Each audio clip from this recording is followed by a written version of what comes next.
Hello everyone, welcome to the second part of the HTML series.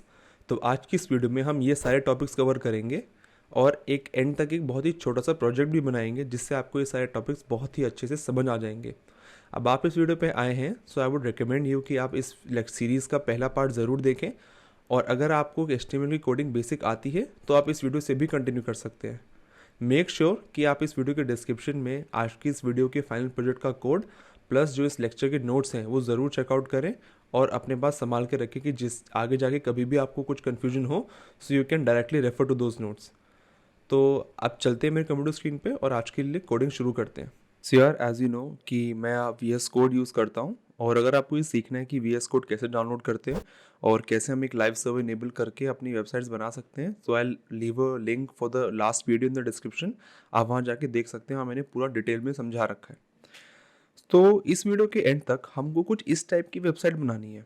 अब although ये देखने में कोई इतनी अच्छी नहीं है, बट जो भी आपको इस वीडियो में सीखना है वो आपको इस प्रोजेक्ट से अच्छे से समझ आ जाएगा। So as you can see, सबसे पहले यहाँ पे एक H3 टैग है जहाँ पे एक हेडिंग है और फिर एक पैराग्राफ टैग है जहाँ पे मैंने थोड़ा सा टेक्स्ट ऐड कर रखा है। सिमिलरली जैसे लास्ट टाइम मैंने किया था, मेरे HTML फोल्डर के अंदर मैंने एक फाइल बनाई test2.html और उसको लाइव सर्वर से यहाँ पे ओपन कर रखा है। अब इस फाइल में मैंने ऑलरेडी एक H3 और एक पैराग्राफ टैग मैंने ऑलरेडी यहाँ पे ऐड कर रखा है। So again I am saying, अगर आपने मेरी लास्ट वीडियो नहीं देखी है तो आप पहले उस वीडियो को देखिए जिसमें मैंने ये सब समझा रखा है कि कैसे आप ये एक हेडिंग, पैराग्राफ टैग और कैसे ये सब आप कर सकते हैं। तो चलिए, हमको सबसे पहले ये सीखना है कि डिव टैग क्या होता है। अब डिव टैग अगर मैं को एक लेमन लैंग्वेज में समझाऊं तो डिव टैग आपके वेब पेज पे एक जगह होती है जिसको आप, एक ब्लॉक होता है जिसको आप डिव कह सकते हैं। अब अगर मैं आपसे कहूं कि आपको इस H3 और इस पैराग्राफ टैग का बैकग्राउंड कलर येलो करना है जैसे मैंने यहाँ पे कर रखा है, तो आप क्या करोगे? ऑल्दो हमने अभी तक CSS नहीं सीखी है, बट मैं आपको एक बहुत छोटी सी चीज़ बता रहा हूँ CSS की। आप H3 पे जाएंगे, वहाँ पे लिखेंगे स्टाइल बैकग्राउंड कलर और उसको आप येलो या फिर बिस्क जैसे यहाँ पे सेट कर दोगे और सेव। तो आप देखोगे कि इससे इसका बैकग्राउंड कलर येलो हो गया है। सिमिलरली अगर मेरे को इसका कलर भी येलो करना है तो आपको अगेन इस स्टाइल टैग को आप कॉपी कर दो और उसको आपको सेम आपको पैराग्राफ टैग में भी लिखना पड़ेगा एंड सेव। अब आप जैसे आप सेव करोगे तो यहाँ पे उसका कलर भी येलो हो गया। अब इस चीज़ से दो प्रॉब्लम्स क्रिएट हुए हैं। सबसे पहले हमको ये चीज़ दो बार करनी पड़ी। अगर यहाँ पे 2-3 टैग्स और होते तो हमको फिर से उनमें भी कॉपी पेस्ट करना पड़ता। सो ये कि टीडियस प्रोसेस है। सेकेंड ऑफ ऑल, हमारी बीच की स्पेस येलो नहीं हुई, हम चाहते हैं कि पूरा सेक्शन येलो कलर का हो जाए। तो अब क्या करोगे? इसी चीज़ के लिए डिव होता है। अब डिव का यूज़ हम कैसे करते हैं? नथिंग, आपको बस एक डिव क्रिएट करना है जैसे हम नॉर्मल हमेशा टैग क्रिएट करते हैं डिव। इस टैग से आपकी एक जगह डिफाइन होगी वेब पेज पे, एंड इसके अंदर आप सेम अपने H3 और एक पैराग्राफ टैग को कॉपी कर दीजिए। इसके ऑल्दो आप इसमें आप एक स्टाइल टैग हटा सकते हैं, जैसे मैं यहाँ पे हटा देता हूँ and give it a save. जैसे आप इसको सेव करोगे तो आप देखोगे डिफरेंस कुछ नहीं है, देखने में कोई डिफरेंस नहीं है। ये भी H3 है, ये भी H3 है, ये भी पैराग्राफ है, ये भी पैराग्राफ है, बट ये वाले H3 और ये वाले पैराग्राफ एक डिव टैग के अंदर है। तो इन दोनों का एक पेरेंट एलिमेंट है जिसको हम कह रहे हैं डिव। और अब हमको ये कलर दो बार अप्लाई करने की जरूरत नहीं है, हमको सिर्फ एक बार उस डिव को स्टाइल कर देना है। जैसे मैं इस डिव पे जाके एक स्टाइल टैग ऐड करके सेव करूंगा तो हमारा एक पूरा येलो कलर हो गया। अब इसके अंदर चाहे एक एलिमेंट हो, चाहे 10 एलिमेंट हो, चाहे जितने भी एलिमेंट हो, जो भी स्टाइल मैं इस डिव पे अप्लाई करूंगा वो सारे एलिमेंट्स पे अप्लाई हो जाएगा। तो हमको बार बार करने की जरूरत नहीं है।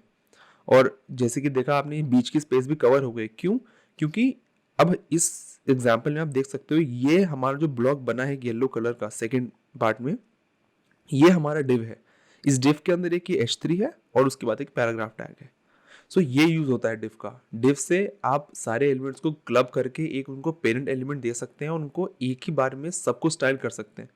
और दूसरी बात, आप इससे अपनी वेबसाइट्स का ब्रेकअप कर सकते हैं। जैसे कि मैं ये कह सकता हूँ कि भाई इस डिव टैग के अंदर मेरा इंट्रोडक्शन है, अब उसके आगे मैं कुछ क्रिएट करूंगा उसको मैं फिर एक पेरेंट एलिमेंट डिव के अंदर इंक्लोज कर दूंगा और कह दूंगा कि ये हमारी बॉडी है। तो ऐसे करके आप उसको बांट भी सकते हैं अपने सेक्शंस को। तो ये फायदा होता है डिव का। अब जो नेक्स्ट चीज हमको सीखनी है वो है स्पैन एलिमेंट।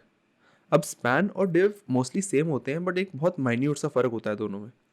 जैसे कि अगर मैं यहाँ पे एक डिव एलिमेंट क्रिएट करता हूँ डिव, और यहाँ पे लिखता हूँ hey there and give it a save. तो यहाँ पे एक div एलिमेंट क्रिएट हो गया, इसका ध्यान हो गया हे देयर। सिमिलरली मैं यहाँ पे एक स्पैन एलिमेंट क्रिएट करता हूँ और वहाँ पे लिखता हूँ हे देयर।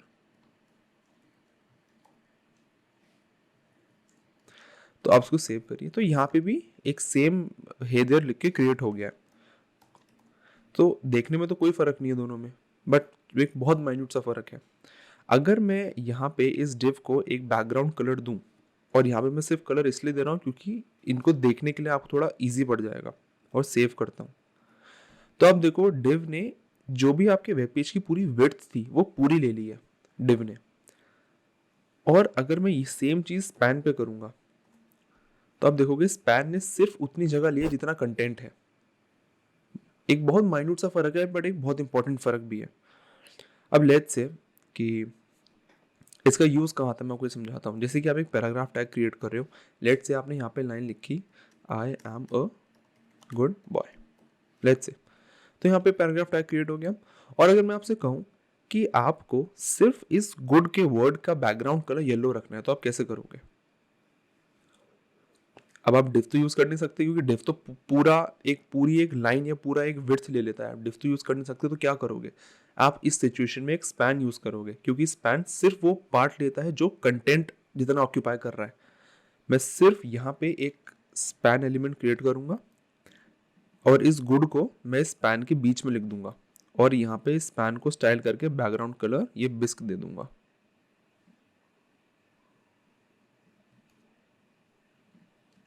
बस, तो आपने देखा सिर्फ वो जो गुड था वर्ड था उसका बैकग्राउंड कलर येलो हो गया। केस सिचुएशन में स्पैन काम आता है, केस सिचुएशन में डिफ काम आता है। तो इट्स वेरी इंपॉर्टेंट कि आपको दोनों आए एंड दोनों का डिफरेंस भी पता हो। तो अब तक आप दोनों पक्का सीख चुके होंगे और उनका डिफरेंस भी पता चल चुका होगा आपको। एक बहुत छोटी सी क्विक टिप कि अगर आपको HTML में नेक्स्ट लाइन पे आना होता है, and if you want to take the cursor as a next line, जैसे हम वर्ड में एंटर करते हैं HTML में, you have to open the angle brackets, type in BR, give a space, backslash and close it. तो इससे programme next line पे आ जाता है। अब नेक्स्ट चीज जो हमको सीखनी है हमारे प्रोजेक्ट में भी है, वो है एक टेबल। अब टेबल्स क्या होते हैं? टेबल्स कुछ नहीं, एक एक्सेल फाइल्स की तरह होता है कि आप HTML में भी एक टेबल फॉर्मेट में कुछ भी लिख सको। अब टेबल्स के बहुत सारे एक जिसको कहते हैं कि जैसे अगर आप यहाँ पे इस टेबल को देखो तो ये कि बहुत सिंपल टेबल है, कोई लाइंस नहीं है, कोई बॉर्डर्स नहीं है। हम उसको CSS से बहुत इजीली ऐड कर सकते हैं, बट वो एक डिफरेंट वीडियो का कॉन्सेप्ट है। अभी के लिए मैं आपको सिर्फ टेबल्स बनाने सिखाता हूँ कैसे होती हैं। अब टेबल बनाने के लिए आपको कुछ नहीं, एक ओपनिंग टैग, यहाँ पे लिखोगे टेबल, एक ये टेबल क्रिएट हो गई है। सबसे पहले एक रो आएगी, सबसे पहले जैसे रोज एंड कॉलम्स, सबसे पहले एक रो आएगी, टेबल रो TR। इसके अंदर सबसे पहले हम हेडिंग लिखेंगे। जैसे यहाँ पे आप देखो कि जैसे सिटी, स्टेट एंड कंट्री एक हेडिंग है, सो टेबल हेडिंग यानी उसका इनिशियल्स TD। तो पहली रो के अंदर एक आएगा TD, यहाँ पे आप लिखोगे सिटी। सिमिलरली आप एक और टेबल हेड क्रिएट कर सकते हो जहाँ पे लिखोगे स्टेट। ओह सॉरी, यहाँ पे मैंने टेबल TD लिख दिया, टेबल हेडिंग होनी चाहिए, and give it a save. तो जैसे आप सेव करोगे तो आप देखोगे यहाँ पे हमारे दो हेडिंग्स क्रिएट हो गए हैं। अब आप चाहो तो यहाँ पे कितनी भी हेडिंग्स क्रिएट कर सकते हो, बट TH से हुआ ये कि वो एक बोल्ड कलर में आ गया। जैसे यहाँ पे एक टेबल जो हेड्स हैं वो बोल्ड कलर में है, सिमिलरली यहाँ पे एक वो बोल्ड कलर में आ गया। एंड जैसे कि हमारा उसमें था, हम यहाँ पे एक और टेबल हेड क्रिएट कर देते हैं जहाँ पे लिखेंगे कंट्री। तो हमारे 3 हेडिंग्स आ गई। अब एक रो डिफाइन हो गई, ये एक रो थी। अब नेक्स्ट रो में हमारा टेबल डेटा आना शुरू करेगा, तो फिर से हम एक रो को डिक्लेयर करेंगे TR, टेबल रो। बट इस टाइम TH नहीं आएगा क्योंकि हम हेडिंग्स ऑलरेडी डिफाइन कर चुके हैं। अब डेटा भर रहे हैं हम, तो TD, table data, table data. और यहाँ लेट से मैं टाइप कर देता हूँ चेन्नई। फिर मैं एक और टेबल डेटा डिफाइन करता हूँ Tamil Nadu. Then again one more table data India, and give it a save. सो आप देखोगे यहाँ पे सिटी के नीचे चेन्नई, स्टेट के नीचे तमिलनाडु एंड कंट्री के नीचे India. So everything is corresponding. जो पहला टेबल डेटा होगा वो पहले टेबल हेड का डेटा का वैल्यू होगा, जो सेकंड टेबल डेटा होगा वो इसका होगा, स्टेट का। तो इस तरीके से आप चाहे जितने भी टेबल हेड ऐड करें और जितने और उतने ही टेबल डेटा ऐड करें, और ऐसे आप चाहे जितने भी रोज बना सकते हो। जैसे कि यहाँ पे मैंने 2 रोज बना रखी हैं, आपको और रो बनानी तो कुछ नहीं, बस टेबल रो कॉपी करके आप चाहे उसको जितनी बार भी पेस्ट कर दो, बस डेटा फर्क करते रहेंगे तो आप टेबल जितनी चाहे लंबी बना सकते हैं। अब जैसे मैंने आपको लास्ट टाइम बताया कि अब इसमें अंदर थोड़ा और विजुअली अच्छा दिखाने के लिए आप इसमें बॉर्डर्स ऐड कर सकते हैं, थोड़ा बोल्ड कर सकते हैं टेक्स्ट, बट वो हम CSS से कर सकते हैं और वो दूसरी वीडियो हम सीखेंगे। फिलहाल के लिए बस मेरा ऑब्जेक्टिव ये था कि मैं आपको बताऊं कि टेबल्स कैसे वो क्रिएट होती हैं HTML में। सो द नेक्स्ट थिंग, एक बहुत इंटरेस्टिंग चीज़ है जो हमको सीखनी है, वो है एक आई फ्रेम। अब आई फ्रेम क्या होता है? अब iframes are nothing but a way in which you can display other websites in your website. I know it sounds confusing but let just give you a small example. जैसे कि हमारी पहली एक website हमने बनाई थी, last video में हमने एक वेबसाइट बनाई थी जो थी index.html। Let me just open that the live server. ये हमारी HTML1 की वेबसाइट थी जो हमने पहली वीडियो में बनाई थी। अब मैं चाहता हूँ कि इस मेरी वेब पेज पे एक यहाँ पे एक ब्लॉक हो, एक एक विंडो हो जिसमें वो इंसान ये देख सके कि हमारी पहली वेबसाइट क्या आती है। तो वो आप कैसे क्रिएट करोगे? That is known as an iframe. So how do you create it? Let's go to the test2.html और यहाँ टेबल के एंड पे यहाँ जाके let just type iframe. Iframe में अब और भी सारे एट्रीब्यूट्स होते हैं। In the last video I explain you what attributes are. सबसे पहला एट्रीब्यूट उसमें होता है SRC। उस SRC में वो लिंक आएगी जिसको आप डिस्प्ले करना चाहते हो, उस जिस वेबसाइट को या जिस वीडियो को या जिसको भी आप डिस्प्ले करना चाहते हो। जैसे यहाँ पे मैं टाइप करता हूँ SRC equals to double quotes and let me paste this link जो हमने लास्ट वीडियो में वेबसाइट बनाई थी। इसको पेस्ट कर दिया। The next attribute is a title. Title आपको ये बताता है कि ये जो आई फ्रेम है इसके अंदर क्या है, मतलब ये मतलब ये किस चीज़ की वेबसाइट है। जैसे कि ये जस्ट एक एडिशनल इन्फॉर्मेशन, जैसे मैं यहाँ पे टाइप कर देता हूँ HTML1 कि ये एक वो वाली वेबसाइट है जो HTML का पहला पार्ट बताती है। द नेक्स्ट एट्रीब्यूट जैसे कि हमारे इमेजेस में हुआ करता था विड्थ एंड हाइट, इसमें भी आप विड्थ एंड हाइट दे सकते हैं। Let's I give it a width of 300 pixels and height 450 pixels. Just close this I frame and just give it a save. तो आप जैसे ही सेव करोगे आप देखोगे यहाँ पे एक बहुत छोटी सी विंडो में हमारी लास्ट वेबसाइट आ गई। ये देखने में बहुत अच्छी लगती है, it it really gives a very good visual feel to the person जो आपकी वेबसाइट पे विजिट कर रहा है। तो इस ब्लॉक को मैं चाहूँ तो अपनी विड्थ को 500 करके मैं थोड़ा ब्रॉड भी कर सकता हूँ और इसमें मेरी पूरी वेबसाइट दिख जाएगी। So it really looks good. And let's say कि अगर आपको, ये तो चलो मेरी वेबसाइट थी, बट लेट्स से एक यूट्यूब वीडियो को आपको दिखाना अपनी वेबसाइट में कि जहाँ पे आप लेट्स से आप एक वेबसाइट बना रहे हैं जहाँ पे आपको लोगों को ये भी दिखाना है कि मैं यूट्यूब पे भी हूँ और आपको अपनी वीडियोस भी दिखानी है। ये मेरी पहली वाली वीडियो थी। तो आपको कुछ नहीं करना, एक बहुत ही एक फन एक्टिविटी है, यहाँ शेयर पे जाना है। शेयर पे जाके you have to go on embed.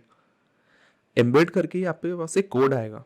अब अगर आप देखो कि ये कोड भी एक आई फ्रेम का ही कोड है। So just copy this code and just मैं एक लाइन गैप दे दूं and just paste this code after this line and give it a save. जैसे आप इसको सेव करोगे सो यू कैन सी कि यहाँ पे हम मेरा आई फ्रेम क्रिएट हो गया जहाँ पे मेरी लास्ट वीडियो जो थी मैंने उसकी लिंक क्रिएट कर दी है। तो जो भी इस वेबसाइट पे आएगा वो मेरी इस वीडियो को भी देख सकता है। So it looks very good. So the next thing that I have to teach you in this video are buttons. तो आपको पता होगा बटन्स तो बहुत कॉमन है कि कोई भी आप HTML पे कोई फॉर्म सबमिट कर रहे हैं कुछ भी कर रहे हैं तो उसका बटन होता है। सो HTML में बटन क्रिएट करने के लिए this is very simple tag known as button, जिसका एक एट्रीब्यूट होता है टाइप। उस टाइप पे you have to type in again button, close it and in दो टैग्स के बीच में you have to type in जो चीज़ बटन पे लिखी जाए। जैसे यहाँ पे लिखता हूँ click me and give it a save. जैसे आप इसको सेव करेंगे यहाँ पे बटन क्रिएट हो गया क्लिक मी। ऑल्दो मैं यहाँ पे एक लाइन का गैप दे देता हूँ। तो जैसे आप इसको सेव करोगे सो यहाँ पे इसके नीचे यहाँ पे बटन आ गया click me. So this is everything जो मैंने आपको आपकी इस वीडियो में कवर करना था। And the best part of जो आपको इस वीडियो पे फोकस करना है वो है एक डिव क्या होता है और एक स्पैन क्या होता है, उनका डिफरेंस क्या होता है। बाकी जैसे कि ये था एक iframe, so that is a very good looking thing जो अपनी वेबसाइट में इनकॉर्पोरेट कर सकते हैं. Thank you so much and let's meet in the next video.